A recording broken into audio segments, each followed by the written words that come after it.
lying in the road. Who were they? Well, they came from Plaid. They came from the Welsh nationalists. And what they were doing is they were trying to stop a public, democratic, open debate, free to everybody in Wales to come along to, because they don't want to have a proper, open, democratic debate. And you know why? Because they know that next Thursday they are going to get smashed by the Brexit Party. Oh yes, no question. But if you think about it, would any of us in the Brexit Party, would we try and stop other political parties, people with different points of view? Would we try and stop them from having open debate? No. We would never even consider behaving like that, would we? No! Because we believe in democracy. We believe it's the most important freedom that we have living in this country.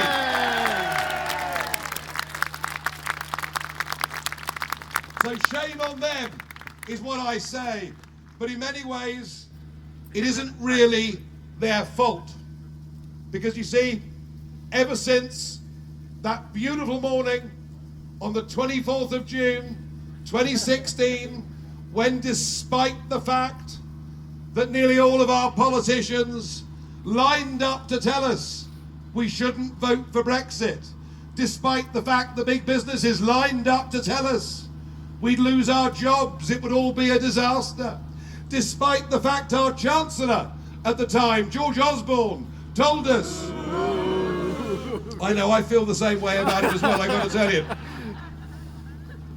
George Osborne telling us 500,000 jobs would go immediately.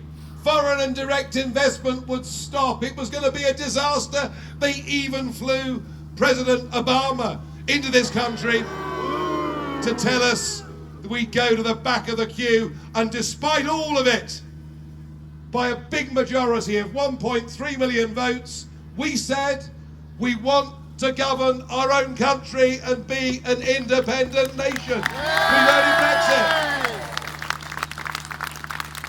But the trouble is, you see, and the reason those protesters are outside tonight, and the reason the level of vitriol is poured upon those who believe in nothing more than us being an independent, self-governing, democratic nation, is from the very beginning, many in our political establishment, despite mouthing the words that they would respect the result of the referendum, have in fact done the complete opposite. They appear on television on a regular basis. John Major appears on television and tells us we should simply revoke Article 50, cancel the whole process. And never far behind John Major is Tony Blair. Lock him up! Again, Lock him up! Lock him up!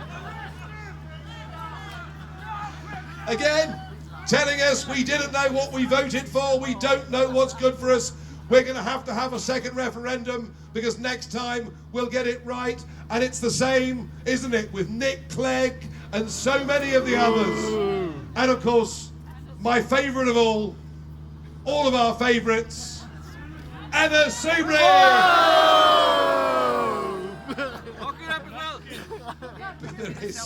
There is a serious point somewhere here, I'm sure. I can find it. The serious point is this.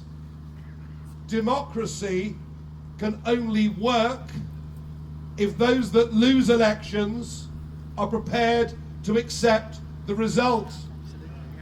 If that doesn't happen in a general election, if it doesn't happen in a referendum, then you finish up with a system that falls into disrepute. And I would argue the reason that we've got division in this country, the reason we've got the levels of abuse that we're seeing in this country, The reason that we've got political activists blocking the road here at Trago in Merthyr Tydfil is many in our establishment, far from respecting the vote, have done everything they can in the last 2 years to overturn the greatest democratic exercise in the history of our nation, and it is a total and utter disgrace.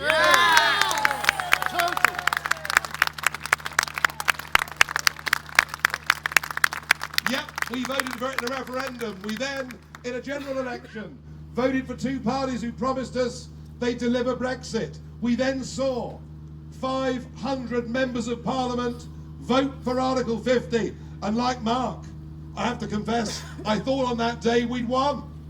Because it became law. The law of the land was that we were going to leave on the 29th of March at 11 p.m. in the evening. But did we leave on March the 29th? No. Did we? Hell. Then we were told by Mrs. May, who incidentally is the worst Prime Minister in the entire history of this nation. And I think the most dishonest one as well. Then she said, don't worry your little heads, it's fine, we're leaving on the 12th of April. And did we leave? No. And then she told us, don't worry, it'll all be fine, we'll leave by the 30th of June, and that disappeared, and now we're told it'll be okay because we're going to leave on the 31st of October. Halloween. Trick or treaty, ask yourself. And I've come to realise, over the course of the last 6 months or so, I've come to realise that with our existing political system, we are never going to get the Brexit that we voted for, because these two parties, filled with career politicians, influenced by big money and the multinationals, simply won't ever deliver it to us. And so I had to think about this, because I've campaigned for 25 years for us to be free of this undemocratic, increasingly unpleasant European Union. And goodness me, whatever criticisms I may have had of the EU, and of course some of you may know I've been an MEP for 20 years, and I get up and give a lot of speeches in that Parliament. I always try to be as constructive and helpful as I possibly can be.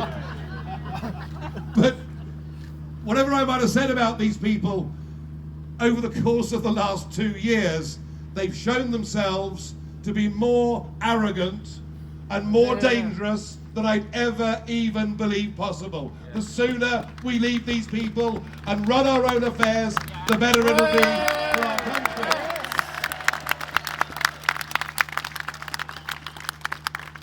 So in the end, Mrs. May came back waving a piece of paper and saying Brexit in our time. But the truth of it is, it's not Mrs. May's deal.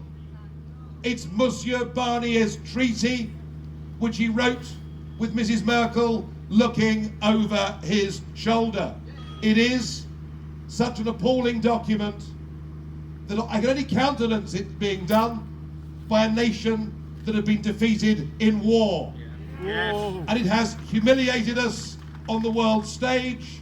It has made our country a complete and utter laughingstock. So it's no wonder that 3 times it's been rejected by Parliament, and now we're told she's going to bring it back for a 4th time.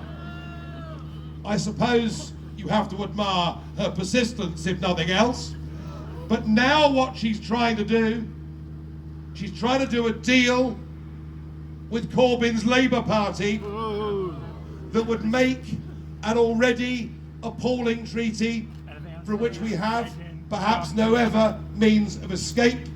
And she now wants, with Labour, to do a deal that could mean permanent membership of the customs union and effectively membership of the single market, and that is what the Labour and Conservative parties are now currently contemplating. They are trying to build a coalition of politicians against the people of this country, and we will not stand for it. We won't stand for it. And Labour have been rumbled. Jeremy Corbyn playing this game of constructive ambiguity, sitting on the fence, pretending to you here in Wales that really he's on your side when it comes to Brexit. The truth of it is, and you've heard much about your local MPs here in the valleys, but next Thursday when you vote, all 4 of those Labour candidates are all Remainers and all support a second referendum. So please, when you go from here, if you've got friends of yours that voted Leave and normally vote Labour, tell them they cannot possibly vote Labour if they believe in Brexit. Get that message out. And of course, I've also learnt that just winning a referendum, just winning one election isn't enough. We've got to go on from here. This is about more than Brexit now. This is about democracy. It's about trust that needs to exist in our leaders. This is all about the very bedrock of our civilization. And in order to achieve it, we are going to have to sweep away a two-party system that now serves nothing but itself. We can do so much better than this. I believe that, and I hope you do too. So we in the Brexit Party are positive. We are optimistic. We are patriotic. We believe in our nation. We believe in the people. We believe this country currently are lions led by donkeys, and we intend to do something about it. And to give you a flavour of that positive tone, last night on BBC and ITV, we put out, and in Welsh too, we put out our party election broadcast. Some may have seen it, some may not, but have a look at the Brexit Party's party election broadcast.